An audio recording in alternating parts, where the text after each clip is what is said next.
siempre tener en esos casos presente sea donde sea que uno invierta, tiene que ser dinero que se pueda perder. Listo.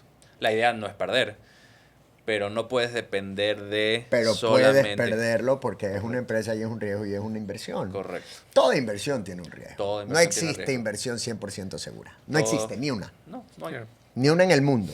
No, no, Ni no, el porque oro. el banco te quiebra O la y empresa te quiebra, o pues. la empresa te quiebra, o te roban el oro, o te roban. Así es.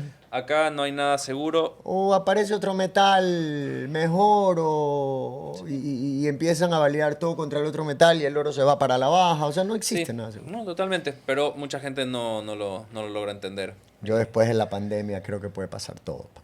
¿Tú puedes pasar todo? Yo lo que viví en la pandemia a mí sí que me enseñó hartísimo. Pa. Y que todos lo vivimos, pero hay personas como que no reaccionaron. Mano. Yo sí, yo no. Hay personas que reaccionaron, eso me llama mucho la atención siempre. Hay personas que reaccionaron en ese momento.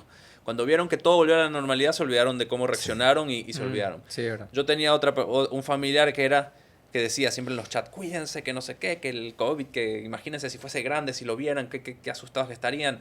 Yo la verdad que a partir de ahora voy a estar muchísimo más tranquilo, voy a estar sereno, no me voy a estresar por las cosas, porque la vida se puede acabar en un momento.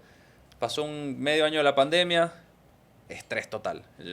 Pero ¿dónde quedó todo eso que dijiste? Sí. Eso es. Juan, yo tengo una pregunta. Si el día de mañana llego a ganar $1000 más, ¿qué me recomendarías hacer primero? Pagarme, Educarte. déjame, ¿Qué? déjame, Educarte. déjame darte Ah. tres opciones. Pagar mi deuda, pagar deudas, Ujú. invertir o ahorrar. A ver, hay una mezcla ahí.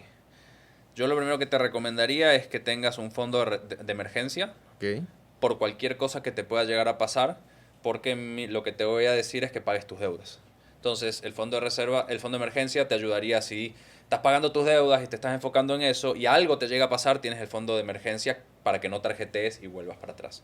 ¿Por qué siempre recomiendo a cualquier persona? ¿Por qué siempre recomiendo pagar las deudas antes de invertir? Porque las deudas son algo que existen, las deudas están latentes y la deuda es un riesgo latente que está ahí. Y sobre todo porque esto es solamente con las deudas de consumo, los autos, tarjetas de crédito y demás. La hipoteca yo la considero otra cosa aparte. Y si tienes un negocio, para mí es una entidad aparte que Ok. no lo mezclaría con tus finanzas. Pero ¿por qué también digo eso? Porque las deudas estas de consumo suelen tener tasas muy altas de interés. Y si tú agarras y tienes $1000 más, y por ejemplo, hablamos de una tarjeta de crédito que te da el 16, que te cobra el 16%, tú pagas al capital de esa deuda, esos $1000 automáticamente trabajan al 16% a tu favor. Es decir, si tú haces una tabla de amortización, vas a ver que cada año que pasa, de esos $1000 te ahorrarías $160. Pero si tú lo pones a invertir, en este caso un banco, vamos a suponer, te va a dar el 5%. Sigues Ok. 10% abajo. O si lo Claro. pones en el SP500, que te replique ese 10% anualmente, sigues 6%. 6% abajo. Entonces, la deuda también es una forma de invertir, porque te hace ahorrar. Digamos que no te entra dinero, pero hace que te quede dinero. Y después puedes usarlo de otra forma. Ok. La inversión para mí es, a menos que sea una inversión que tú me digas, sabes que tengo una deuda de 3% y lo metes en otra cosa para generar, listo. Pero no pasa, en el país acá no pasa. Entonces, yo lo que te diría es, primero, elimina todas esas deudas, porque al final del día, esas deudas las pagas con tu trabajo. Tu trabajo requiere tiempo. El tiempo no vuelve. Y parece filosófico, pero al final del día, si tú tienes que pagar, tú ganas, por ejemplo, $1000 y tienes $500 de deuda, tú tienes que trabajar 15 días al mes para pagar esos 500 dólares. Entonces, todo ese esfuerzo no está yendo para ti, está yendo para otra persona. Entonces, pagas las deudas, te sacrificas un año, 2 años, vas a ver que no vas a sufrir por no salir a comer, por tener menos cosas, pero después cuando te empiecen a sobrar $500 todos los meses, vas a ver la diferencia. Entonces yo siempre recomiendo, primero paga tus deudas, después invierte. De ahí, en cuestiones, ¿qué hábitos tú le sumarías a la persona que quiere cuidar sus finanzas personales? ¿Qué hábito sería el primordial? El hábito primordial para cuidar las finanzas personales, vivir dentro de sus posibilidades. Va muy de la mano con el ya, ahora, y darte cuenta que muchas veces es necesario pausar, respirar, ver el panorama y decir, si me quiero ir de viaje a Europa de acá a un año y puedo ahorrar $100 al mes, máximo para el viaje a Europa en un año voy a tener 1.200, no me alcanza. O sea, vivir dentro de las posibilidades, porque eso te va a permitir tomar mejores decisiones. De acá a un año puede pasar muchísimas cosas. Puedes perder tu trabajo, puedes perder cualquier cosa. Y si te endeudaste para comprar un pasaje, el pasaje lo vas a tener que seguir pagando. ¿Cómo? No sé. Entonces, para mí, lo principal es vivir dentro de las posibilidades. Eso no quiere decir contentarte con lo que tienes y quedarte ahí, sino seguir creciendo, creciendo, creciendo.